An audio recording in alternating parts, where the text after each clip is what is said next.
संसार बुद्धि विवेक ज्ञान तीन जन पाखे बापा कहूनी आज समाज सब पुओ विवेक हरा बोली अज्ञान मूर्ख बोली कहूनी किंतु गोटे जिनिस तीन जन पाखे ना अनेक कथा सियाड़ बुझीबानी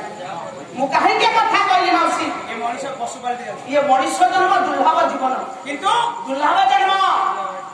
मनीष मनीष काको कहबा जाने निश अछि हाथ बड़ नाक कान पाटी पिटी खाई मनीषर पोशाक बिति मनीषर खाद्य खाला मनीष भाई आ काको मनीष भैया मनीष जन्म स्थान को कर्ममय जीवन रे जदी मनीषर कर्म गुण ठीक अछि मनुष्य कर्म से मनीष कोन मनुष्य कर्म केरडागड़ राजनगर केंद्रापड़ा जिला केरडागड़ सुंदर पदटे लिखी कहले मनीष के आगे देख देखे का मनीष के आमे भीतर अछंती तू चिन्हु देखा कहलो केते जन मनीष लोक आ मानव अछंती हम पांच जन करते मु मनीष हां बाबा मनीष के अभी बाबू सुंदर पदटे लिखले विश्व गुरु गाया बाबा केले ना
अरे बाबू हमको जिते गाँव में पहुंचली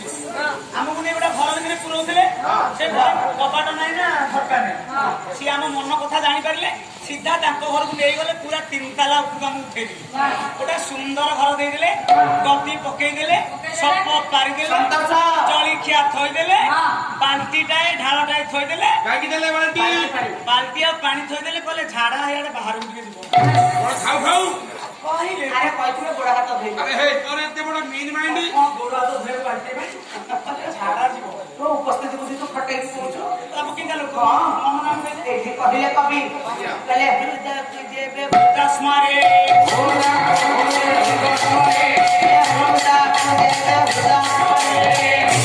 ये पर मान हृदय देवे स्मरे हृदय को दिए बुझी पारे बापा पाठ पढ़ी पीएम पाठ पढ़ी जदि मन भितर मनीष करिया नथिबो अभिराम परमहंस कहले कहले कि होइबो ये कि होइबो पाठ ये पढ़िला कण कण इहे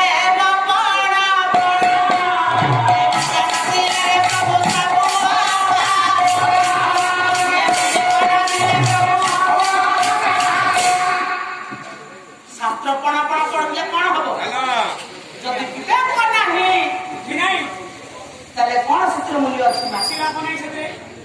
मनीष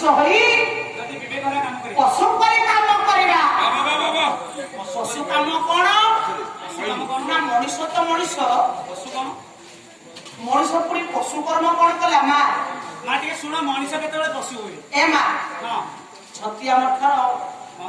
ଆପଣ ମାନଙ୍କର ଭକ୍ତ ହରିଦାସ ନିକଟ ନିକଟ ମଠ ଭିତରେ ପଶିକି ନାହିଁ ପଶିକି ଆଇଲି ଆରେ ଛତିଆ ମଠ ଭିତରେ ପଶିକି ଆଇ ବୁଝୁଛୁ ନା ଖାଲି ବସିକି ଆଇ ମୁଁ ତ ଖାଲି କାନ୍ଥକୁ ଡୁଙ୍ଗି ଡୁଙ୍ଗି ଗଲି ଫଟୋ ଦେଖି ଦେଖି ମୁଁ କଣ ସେ ପାତି ହନୁ କିଛି ଆଉ ଦେଖିନି ରେ ଭାଇ। ଆପଣ ମାନଙ୍କର ଭକ୍ତ ଛତିଆ ଗାଦିର ଭକ୍ତ ହରିଦାସ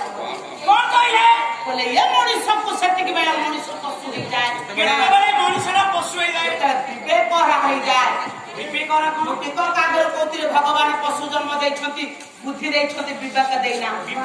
ମଣିଷକୁ ବୁଦ୍ଧି ଦେଲେ ବିଚାର କରିବାକୁ ଶକ୍ତି ଜ୍ଞାନ ଦେଲେ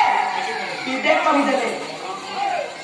ବିବେକର କଣ ହେଲା ମା କାହିଁକି ପାଟି ହଉଛି ଏ ଚାହା ତ ସେମିତି କଲା ଆଉ ଦେଖିଲ ଏତେ ଲୋକ ବସିଛନ୍ତି ପାଟି ହଉଛି ତମ ନାରୀ ଜାତି ସେଇଆ ଖାଲି ତ ଯୋଜନା ଆସିଲେ ତାଙ୍କ ମୁଣ୍ଡ କାମ କରିବ ଧୀରେ ମା ପାଟି କରନ୍ତି ହରିଦାସ କହିଲେ ଝିଆରୀକୁ ଯଦି ହରଣ କରାଇ ଦେଖ ମା ମଣିଷଟା ସେତିକି ବେଳେ ପଶୁ ହେଇଯାଏ ଯେତେବେଳେ ଜ୍ଞାନଟା ନିଜେ ପଟା ମଣିଷ ପଣିଆ ତାର ତା ପାଖରୁ ଚାଲିଯାଏ ସେ ମା କେମିତି ବୁଝଉଛନ୍ତି ହରିଦାସ କଣ କହିଲେ କଣ କହିଲେ କହିଲେ ଝିଆରୀକୁ ଯଦି ହରଣ କରାଇ ଇଏ ଭାଣି ଯାଇକି ମାମୁନିଏ ଭାଇ ଭଉଣୀର ପିରତିର ମାରେ ଇଏ କଳିରେ କାନ ଶୁଣେ ଦୟା ଭାଇ ଭଉଣୀର ପିରତିର କାନ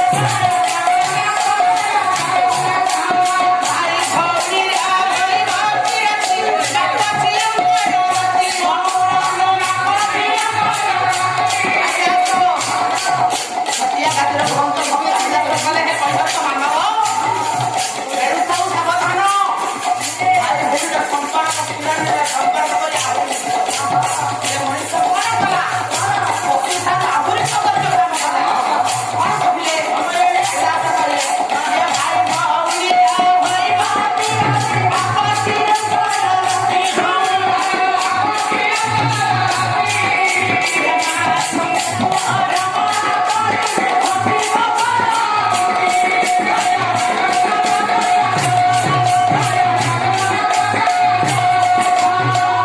भाई बहु संगे जड़ा सूर्य नीति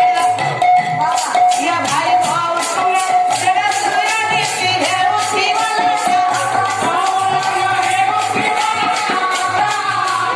आता के बेलुती ना हुए जगत दिने होए मात्र पटो मनीष पड़ा ये भाई ये भूमि ये बापा ये झियो ये मामू ये भाणीजी सबू भगवान विवेक बुद्धि देले बुझिबार शक्ति देले ज्ञान अर्जन करने को शक्ति देले हाँ हेले मनुष्य कौन कला आज समाज मनुष्य दादा झिया को प्रीति करुछि भाणीजी मामू को प्रीति करुछि भाई भौणी को प्रीति करुछि देढ़सुर भाई गोटे डायरी रे बसी खाउछ आ घरे ता घरे से सब मो घर ଆମର ଘରେ ସବୁ ହଉଛି ତମେ କେମିତି ଜାଣୁଛ କି ତମେ ଜାଣିନ ଯୋଡି କରିବା ଆମର ଗୋଟିଏ ଘର ମିଳୁଛି ହେଲା ବୋଲି କି ଆଉ ଭାଇ ବୋଉ ଦେଢଶୁର ଆମର ରାଣ ଅଛି ଆଗେ ଖଞ୍ଜା ଭିତରେ ଯଦି ଦେଢ଼ଶୁର ଥିଲା ଭାଇକୁ ହାତେ ଲମ୍ବାର ଓଢ଼ଣ ଟାଣୁଥିଲା ଲୁଗା ଟଣା ନହେଲେ ମୋ ବାପା ଜାଣୁନଥିଲେ ଘରୁ ଏବେ ଗୋଟିଏ ଡାଇନିଂ ରେ ବସି ଦେଢ଼ଶୁର ଭାଇ ବୋଉ ଖାଇଲେଣି ଚିଅର୍ସ କଲେଣି ଛାଡ଼ନ୍ତୁ କିନ୍ତୁ ମା ଯଦି ଏତିକି କାମ ମଣିଷ କଲା ବିକଷ୍ଟ ମଣିଷ ଜନ୍ମ ପାଇଲା ବିକଷ୍ଟ ମଣିଷ ଜନ୍ମକୁ ରାଜସ୍ଥାନରେ କଣ ଅବସ୍ଥା 32 ଜଣ ଚିନ୍ତା କରନ୍ତୁ ଆଜ୍ଞା ଏରା ମଣିଷର ପଶୁ ସେ ତୁଣ୍ଡରେ ଧରିଲେ ସେ ମଣିଷ ବିବେକ ହେଇଯାଉଛି ମୁଁ ଥରେ ପଶୁ ହେଇଯାଇଛି ପ୍ରତି ମୁହୂର୍ତ୍ତରେ ପଶୁ ପାଲଟି ଯାଉଛି ଆରେ ମୁଁ ବି ଥରେ ପଶୁ ଆରେ ହେଇଯାଇଛି ହେ ମଣିଷଟା ପଶୁ କେତେବେଳେ ହେଲେ ଆମ ଗାଁ ରାମନୀଳାରେ ଆମ ଗାଁ ରାମନୀଳା ଆଉ ମତେ ମାୟା ମୁଗ କରିଦେଲେ